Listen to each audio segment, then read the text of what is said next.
We are now back for episode 11 of Race Review. This is Peak Area Summer Race number 1, and we are green. 55 got a very good start, and I appear to have locked up my brakes like a rookie, which is embarrassing. And I didn't realize earlier on that my camera still had grasshopper carcass all over it. So we're riding blind. Well, you are. I wasn't. I had my visor was clean and I could see where I was going. But anyhow, we are racing in beautiful Phoenix, Arizona at Phoenix Kart Racing Association, which is right next to Wet and Wild in Glendale on West Phelps Road. For those of you who are unfamiliar, you're always welcome to swing by, watch us race. Of course, there's bleachers, and then also come race with us. Everybody's welcome. We really don't discriminate. If you like putting on a helmet, you like racing hard, we like you. That's how it works. Me, on the other hand, I also don't care. I'm an equal opportunity ass whooper. No, I'm just kidding. No, I like racing everybody, to be fair. I always try and bring more people into the sport because it makes it more fun for me, and the other benefit too is I learn more. So if you look at a race like this, if I was as good as I was and I didn't have good competition, I could have still made that really stupid mistake and I would have won the race regardless, which doesn't push you to improve, it doesn't push you to become better, and it doesn't put you in situations like this one here where I am fighting tooth and nail. Like, I know it may not appear from this camera angle and what you're seeing, but behind the visor, what's going on in these situations for me especially is I focus up more than any other time when I am down and out like this in the last sort of part of the race where everything seems impossible and you're about to give up. Those are the times when I go into overdrive. I don't know why. It's just how I am. So in this situation, these are the kind of races that really push me to become better, to focus, to try everything that I can. And it's these sort of tantalizing situations where you can see that 32 right in front of me is just a hair too far away from me for me to be able to get the draft.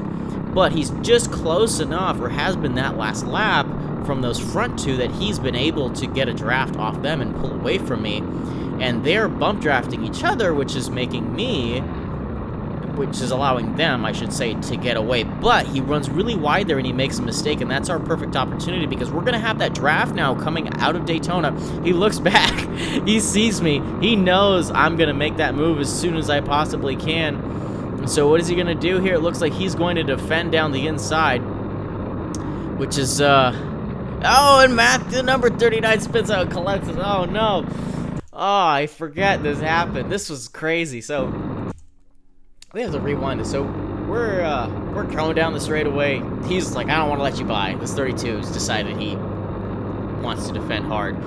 And so I look, and the number 39 is spun out and collects us, and that could have been a lot worse.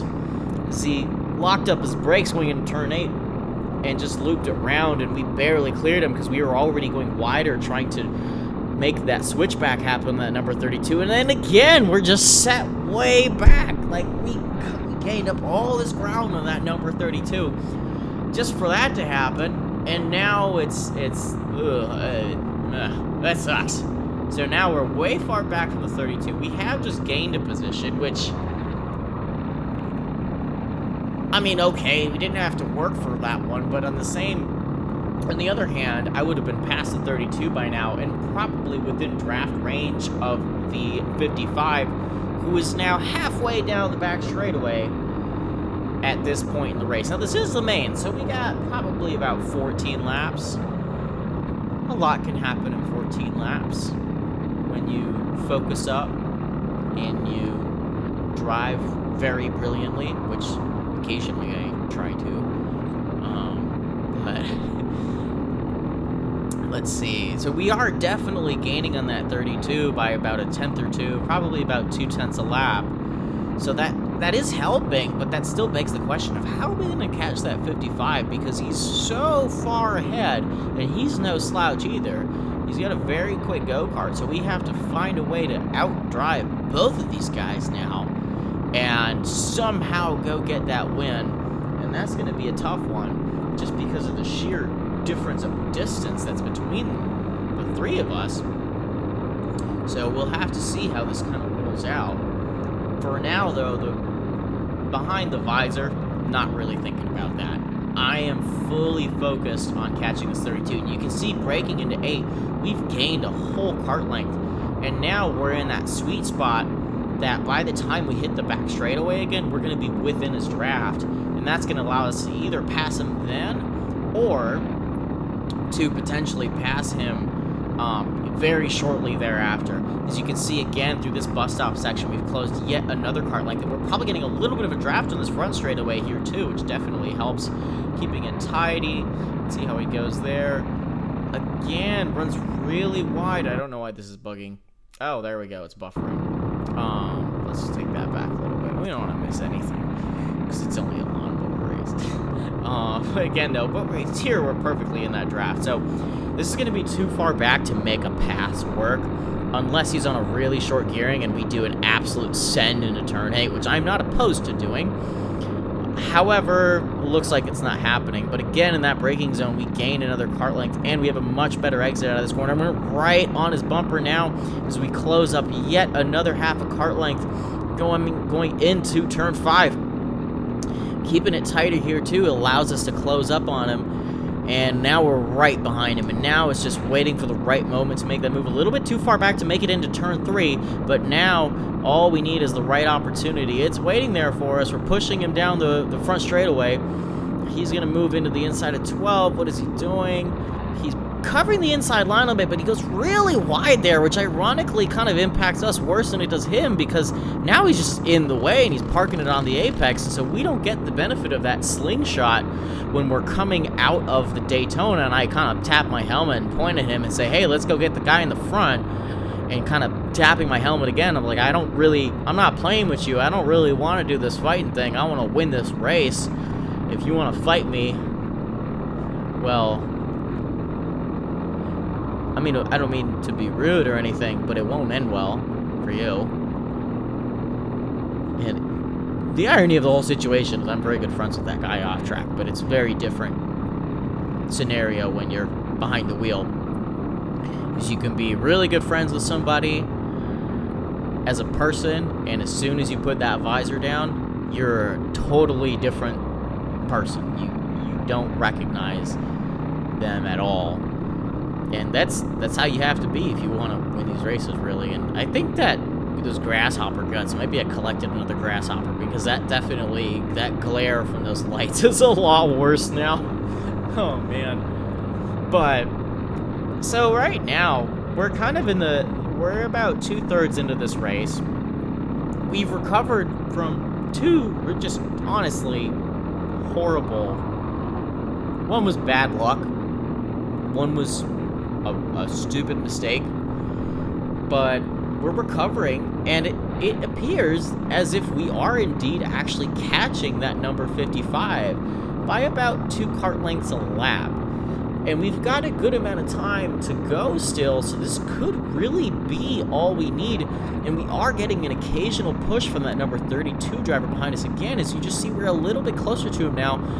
But we are slowly starting to gap that 32, so he's not going to be as much help to us as we go along, because we are just getting out of the corners that much faster. So we're going to help him out, no doubt there, because he's going to get a good tow coming out of all these corners. But it's not helping us out much, because by the time we hit the rev limiter, he's already hit the rev limiter, and so he's not giving me any extra top speed or acceleration. So now it's all up to me. It's all up to us here. And we got to see how much of that gap we can close. Can we make it up to him before the end of the race? We will see. It's going to be tight.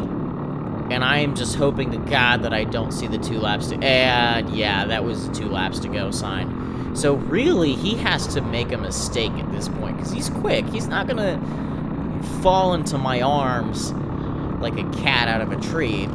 It was a really bad metaphor, but it's the best I could do. So we have to find out, I'm kind of willing myself on, but we have to find a way to catch him as soon as we can with 2 laps to go. Again, in that braking zone, we're really strong, and so we close up yet another car length on him. It's still not enough. We're not within that draft yet. We're getting close. Within a lap, we will be within his draft, but will it be enough?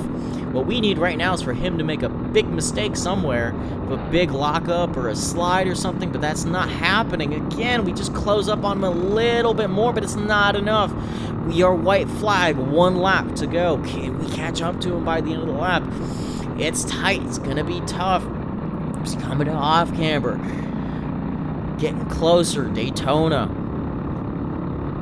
Coming out on the back straightaway. We are now within that draft range. Slightly. It's not much, but it will give us probably about an extra 10th over the course of the lap. But is it going to be enough to actually make a pass? Again, we close up a whole kart length in that braking zone, and now it's tantalizingly close. Can we make it happen? Can we make anything happen? We keep pushing. We keep pushing. There's nothing to be had there, unfortunately. And we did have that 32 still behind us, getting towed in our draft, so he's going to be right there as this video buffers again for some reason, and I still pay way too much in internet bills.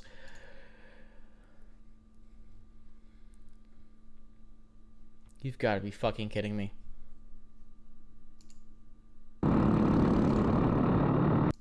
Wow, that sucked.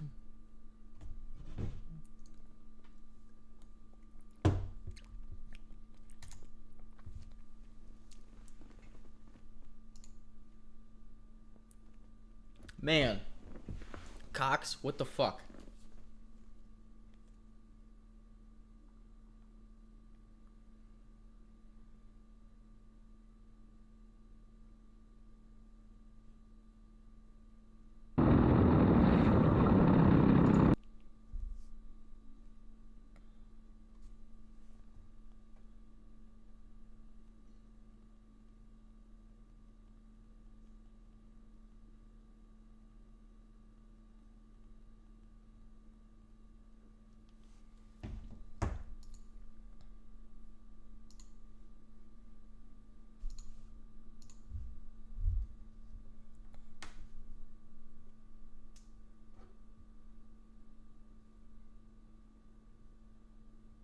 This is fucking bullshit.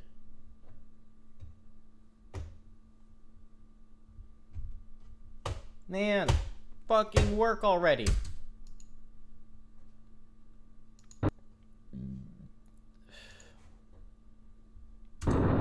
As we come into turn 8, and again, just make up a whole kart length. But still, is that enough? And we've got that 32 riding our tail, and he wants a piece of this action too. He wants a shot at second place. He doesn't care about my race. He wants second place. He doesn't think there's a win to be had here, and to be fair, in most situations, I would see his point. It's a reasonable point. So there's really, unfortunately, nothing to be had for us there. What the fuck? I can't.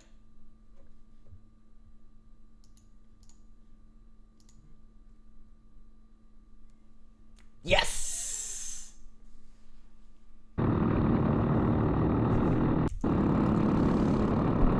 As we come around turn 1, just unfortunately nothing to be had there. And it's weird, my internet's not wanting to cooperate. But there's really nothing else to see other than a significant amount of carcass on my GoPro lens. So, lessons learned. Clean your GoPro before you go out on track. That's a really important one. And don't make stupid mistakes. Have a great day. Also, another really important thing to remember is to subscribe to my YouTube channel if you want to see more of these videos, because I spend a lot of time editing and producing them. And if you enjoy watching them, feel free to subscribe so you can see more often.